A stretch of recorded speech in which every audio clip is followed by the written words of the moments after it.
чувство локтя, испытывать чувство Aici локтя, avem un meeting испытывать anti-Putin în поддержку Belgrad. друг druga. Migranții ruși și ucrainieni împotriva dictatorului. Россия находится в каком-то чудовищном тупике и, как мне кажется, на Tabul грани rușilor liberi. распада. То, что сейчас в России невозможно демократическим способом поменять власть, я думаю, Nu очевидно există каждому. democrație în Rusia. А это значит лишь одно. 500 de zile de război. Кто-то однажды возьмется за оружие и повторит то, что 7 сделал milioane de oameni Пригожин. Но Пригожин это сделал ради денег. transformați în refugiați, Но за ним 9.000 идут de люди, morți которые делают это civili. ради власти. И мне очень страшно за свою страну, за то, что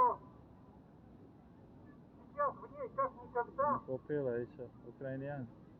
существует угроза гражданской войны. Да не как никогда.